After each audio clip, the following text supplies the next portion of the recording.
Hopefully you can hear and see my screen. Let me know if not.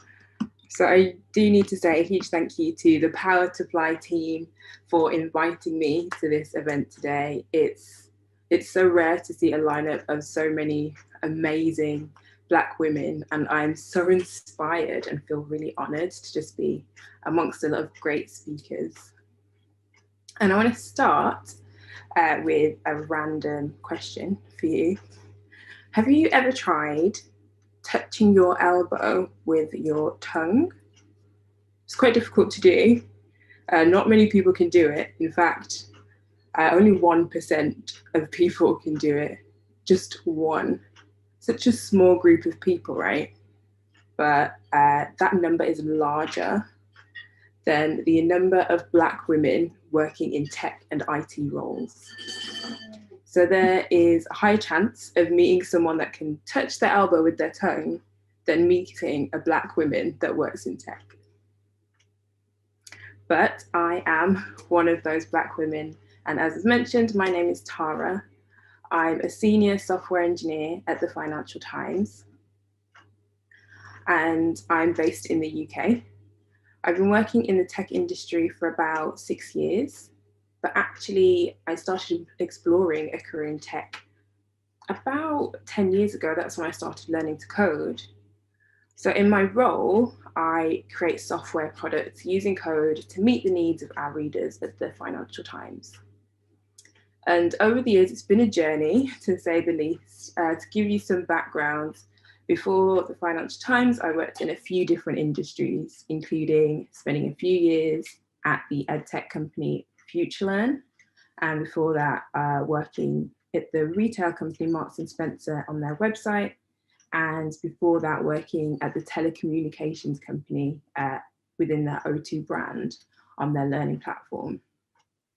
But all this to say, I've experienced a few different working environments in different industries, but within the same type of role, so software engineering and more generally tech.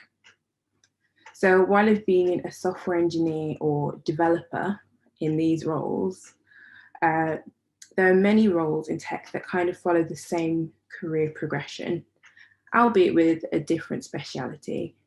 And there is a common misconception that in the tech industry, you have to know how to code to get into it, but this isn't true. There are lots of non-coding roles too. Here are a few different examples. So you could be a tech consultant where you're involved in a project at any stage of the project lifecycle. So pitching for a contract or refining a specification, maybe implementing systems for external clients.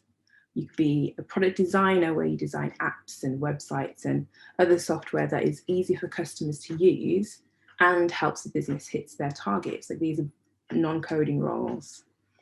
You could be a product manager. They oversee the work on a software product from planning to delivery, managing relationships with stakeholders and the teams to ensure you're always building the right thing. Like a business analyst could work to improve processes and business operations. And I could keep going on, really. I can list so many more roles in this industry, like an accessibility specialist or a technical lead or a games developer. I definitely recommend looking into those different roles because you might be surprised by like the variety of different things that you can do within the tech industry. And I think one of the things that sets the tech industry apart from other industries is the rate of change. What was best practice last year is no longer interesting today. Tech is an industry where new ideas, concepts, and tools are constantly being invented. And if you take your eye off the ball for too long, you might start to become underqualified. And a large part of the work in these roles is just keeping up with the fast changing pace of the tech industry. So I mentioned that less than 1% of Black women are in the IT industry at the moment. To be specific, there are 0.7, according to a recent article by the British Computing Society. And considering that there are 20% of people in the tech industry that are women, 0.7 is pretty low, but it is growing. In 2019, the percentage was just 0.3. So we're out here. We're joining tech and we're growing in numbers. And while it's great that these numbers are growing, it's especially important that we start to see these numbers grow in senior leadership levels too. So we're not just seeing this we're just not seeing this at the moment. It's important, as we know, to have a diverse representation in roles where the decision-making happens. And across all industries, Black women hold about 1.5% of leadership positions, full stop. And there are lots of reasons why Black people are being overlooked for positions of leadership. Just to name a few, things like unconscious bias, microaggressions, and just lack of support when it comes to getting promotions and new roles. So today I want to talk about how we can grow in senior positions despite these statistics. And I want to talk about how we can work around the system that has held us back so we can be in the room of decision makers and then ensure it's much easier for those that follow in our footsteps. So to me, thriving in my career means learning consistently to be having a positive impact on the work that I do and the colleagues that I work with, and to be able to take advantage of new opportunities. I want to have continued growth in my own abilities. And for you, it could mean you're continually getting promotions because of your great work, or how much you enjoy what you do and the opportunities you get access to. Either way, there is the overall theme of self-improvement and growth in your career.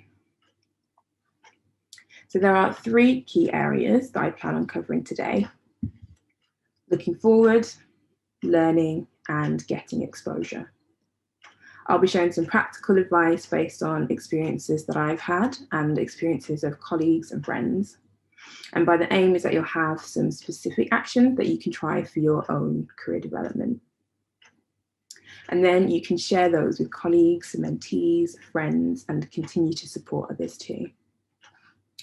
So this is our checklist, starting with looking forward, so we can plan, create, and think about our own personal roadmaps. So at work, we have this concept of retrospectives, and you might be familiar with it too if you follow agile processes. I know a lot of people do. And a retrospective is a time to look back in order to improve the future. We usually do them every 2 to 3 weeks to assess what has been working well for us as a team, but also talk about the things that haven't been working as well. And with those, we can make notes or specific actions for us to improve things going forward and take time to celebrate our achievements. So, for example, in a recent retrospective, I have said, okay, one of the good things, something that went well, is that we shipped this new feature to our website. It was a lot of work and a lot of team effort, but it went really well. It was really successful. And as a team, we'll take the time to celebrate that and appreciate the work that we've all put in. But something else that I might add to the what can be improved section is that as a team, we haven't been doing enough pair programming recently. And I really want us to be able to work with each other more and learn from each other more. And so for that, we'll set an action to maybe work together on Wednesday mornings, and that'll be our time to make sure we're always doing this and we're always improving. And I think we should do this for ourselves. We should reflect on how far that we've come personally in our career, what we've learned and the people that we've met, and first celebrate our wins, celebrate the achievements that we've had. Take note of the progress that we've made and make sure it's documented. So not only do you remember it, you can come back to it again later when you're having those promotion conversations. And then think about what we could have done better or differently. So what should you be learning next? or think of specific actions that you can put in place going forward. Setting objectives for the short term. So I personally like to do this every month or so. I like to assess where I'm at, where I'm going, and how I'm doing along the way. Every month there is a chance to update and refine the direction that I'm going in. Because what may have worked for me last month might need to change this month, or my goals may have changed, so I just need to refine it and update it. And I think it really helps to have an end goal of sorts in mind. And by that, I mean thinking way into the future and setting just a longer term goal or aim. And it doesn't have to be something with an incredible amount of detail, just an idea of what you might want to do. So if I say that actually I want to be a CTO in the future, I want to be a chief technology officer, I'll make sure that today, as a software engineer, that I'm taking on leadership opportunities in my team, or getting opportunities to delegate, or something that will help me in the future in that role. So in a way, you end up with this kind of roadmap. But if that future goal changes, then that's not a problem. You can adapt your current objectives to your new goal and then just keep going. If you aren't sure about what you may want to do in the future, I recommend just doing a lot of research. It's something that I've done and continue to do more of when I think I might want to do something different. And especially talking to people in some of the roles that I was thinking about was especially useful. When I was exploring roles myself, when I was thinking about my own career progression, I spoke to my line manager at the time, who her role was an engineering manager. And I asked her questions about how she found it and what her main responsibilities were. I spoke to the CTO about his role and what he did and what kind of skills that he needed, to see how it matched with the current skills that I had and what I might want to work on. And I also got in touch with people outside of the company that I worked with. So I did this through mutual connections, and I spoke to a principal engineer and a technical director about what was involved in their roles too. And I really recommend this if you can, because it's great to hear about some of these positions from the people that are actually doing the work. You get very honest opinions. So when you have ideas on what you want to do next, I recommend sharing them with your manager or anyone else really. There is something about putting your desires out into the world I personally recommend, because I think it helps move things forward. And one of the key things about sharing with your manager is that they should regularly hear about new opportunities within your company and help connect you to those opportunities so you have the opportunity to grow. So they should be able to give you a clear idea of what else you need to do or learn to get the position that you want to. And when you get that real life experience, you can then add it to your CV. So in the same way that you plan ahead with work projects or life goals, you should plan ahead when it comes to your career development. And it's not a one-off process, I want to stress, but instead it's a continuous cycle where you keep adapting and tweaking what you want to do and your overall career roadmap based on everything that you're learning along the way. So that's the first checklist item ticked to create your ideal career roadmap. Let's move on to the next topic, getting the skills that you need to do the job. And so we move on to learning, which I think is probably one of the most obvious areas in career development. In order to get promoted, there are usually skills you've learned or picked up over your career. And as I mentioned earlier, the tech industry can require significant hard skills and knowledge of the latest technologies and innovation. And by hard skills, I mean things like programming and software development. The actual specific tasks in every role I have had in the past have differed along the way. So I touched on it earlier, but the code that I write today is different to code that I wrote 5 years ago. The tools that I use today are different, and the approach that I choose to take today is different too, because you can only work with the information you have at the time. And over time, you learn more, and the tech industry changes, and then you learn more again. And then things get outdated quickly, and there are new tools and new ways of doing things that are just much better than the old ways. And if you're in a role like myself in software engineering, that also includes needing to know how to write code and understanding different tools and technologies. And there are a number of ways we can learn these skills and keep up to date with changes. One of the more common options is by taking online courses, which right now is a booming industry. Some platforms provide free courses, which is great, while others come at a cost, which is worth investing if the content is tailored to your future goals. So these are a few examples. So we've got Skillshare, which is great for creative courses like UX design, animation, and also has some coding courses too. YouTube, which we probably all know, is great for free learning on pretty much anything. Literally all topics with different styles of teaching depending on who you come across. And then there are more general platforms like Coursera, Udemy, and FutureLearn, which have a wide range of learning materials for different topics. But also, there are more specific routes too. So UI Dev, Pluralsight, and Front-End Masters provide more specific tech and coding help if you're looking for those kind of skills in the industry. So you may already use some of these platforms. Prioritizing your learning of new technologies and concepts is important in this ever-changing industry. I would usually include this in objectives that I set. So for example, this quarter, there's a full stack course that I want to do. It's on Front-End Masters, and it's actually about 7 hours long, I think. But the aim of doing that course for me is to give me the foundation knowledge that I need to start moving into that area. Because right now, I'm very much focused on front-end development, and I haven't done much on the full stack area.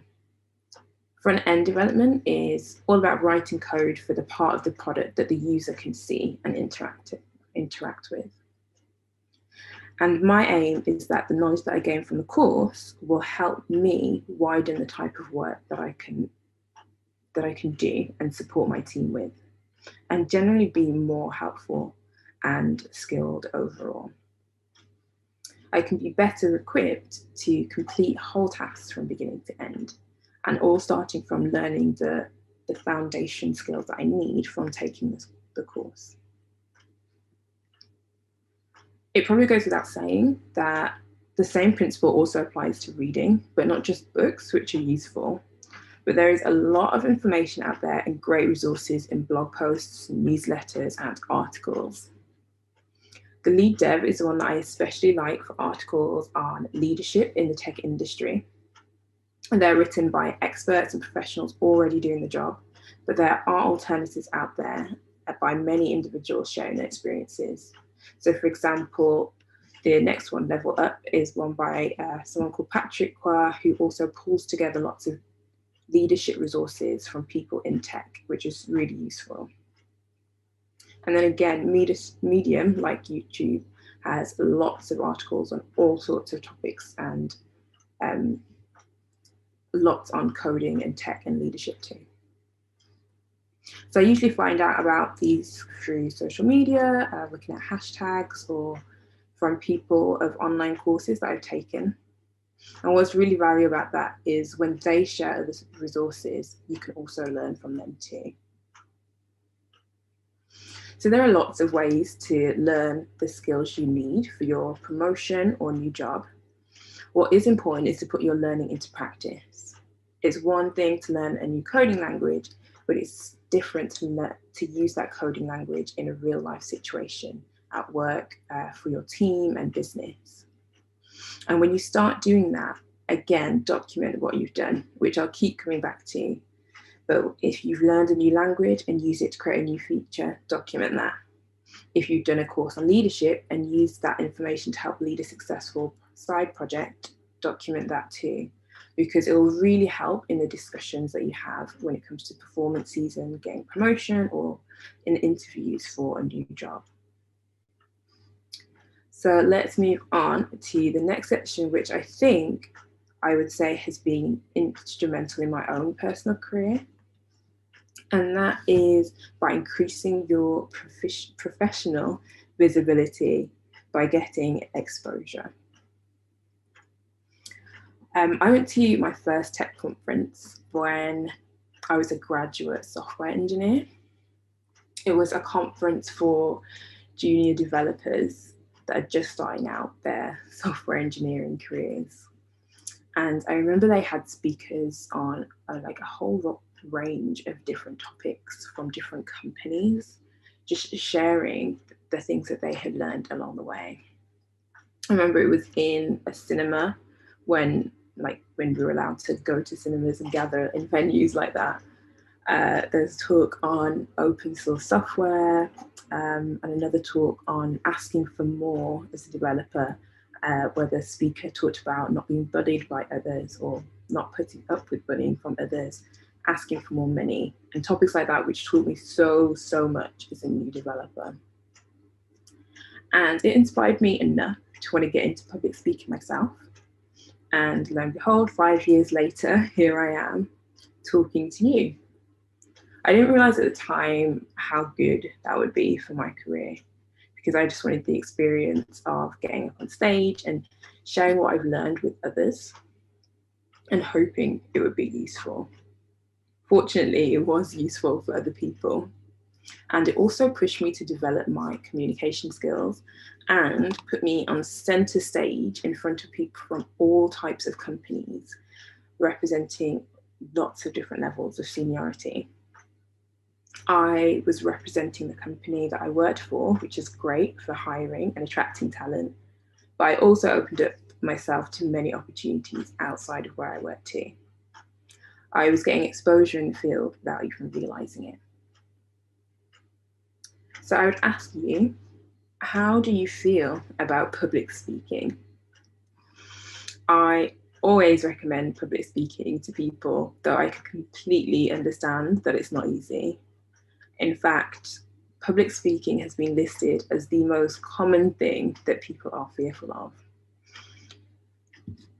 That is above drowning, clowns, claustrophobia. Can you imagine public speaking is at the top? And if you are one of those people, that's completely okay. Like, I completely understand. But I do recommend trying it. Start small, present for 1 to 2 people maybe, and get comfortable with that before working your way up to bigger audiences. You can do it, I promise you. Just take your time and it gets easier. It's a huge benefit for others to hear your experiences, especially from other Black women, as we aren't usually represented on those kind of big stages. So if you're not sure what you would talk about, which used to be my personal excuse, then here are 3 questions to kickstart your thinking process. Firstly, what have you worked on recently? We're all working on different projects and problems, which is really interesting to other people.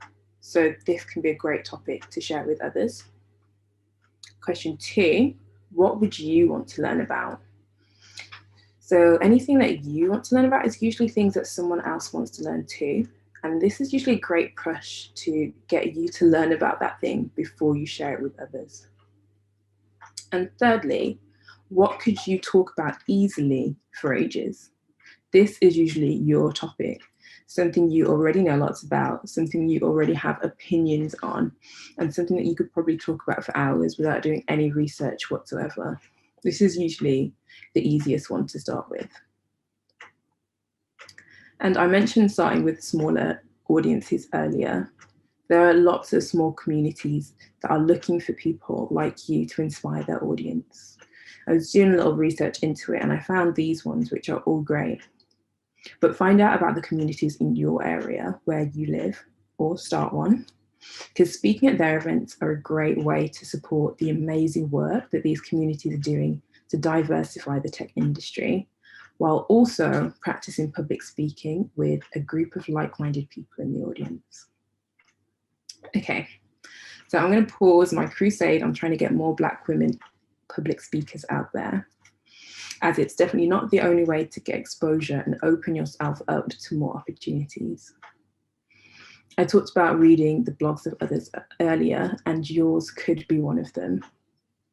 There are lots of platforms you can use to share your learning so others can see what you can do and what you're working on. They see you as an expert and they get to learn from you. Remember that new innovations in the tech industry are the result of people that have had a great idea and then shared it with others, which anyone can do, and that could be you.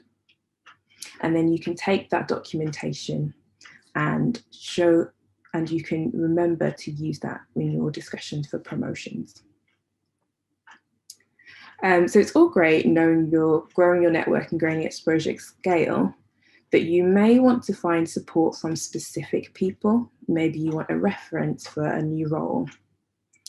So 3 tips for reaching out to find people specifically. When you send direct messages, whether that's through LinkedIn or social media, make sure you're clear, intentional, and upfront about what you need and ask for that straight away. I get so many messages that literally just say hi and that's it. And because it's from a stranger, you don't really know what the next step should be.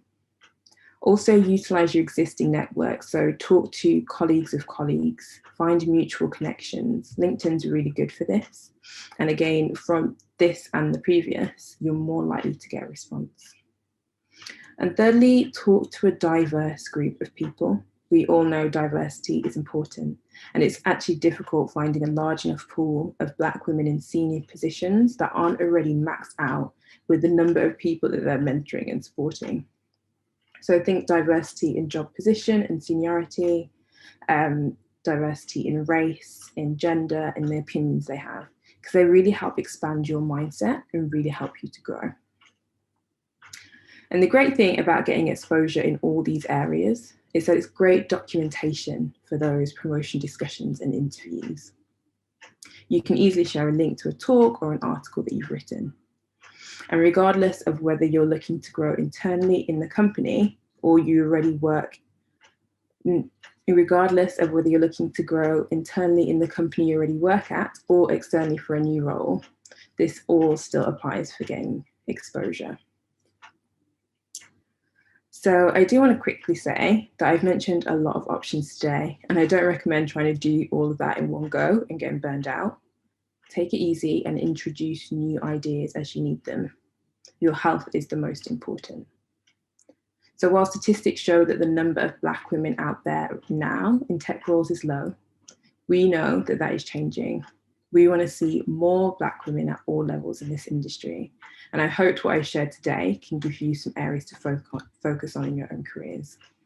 There are so many areas of growth for each one of us. I'm excited to see your progress. So to recap, look forward, map out your next few months and years, what you want to do and achieve. Think about what you're learning and the different types of skills you need for your role. Get exposure and show people what you can do and what you are capable of. No one can deny the work that you're putting out there. And I'll end by saying, start this process now. Don't wait until performance season to start getting prepared for the promotion you want. We can and we will thrive in this industry. Thank you again for having me. I'd love to connect. You can find me on Instagram and LinkedIn and Twitter. I'd love to hear more about your own personal stories. So feel free to ask me any questions through those means.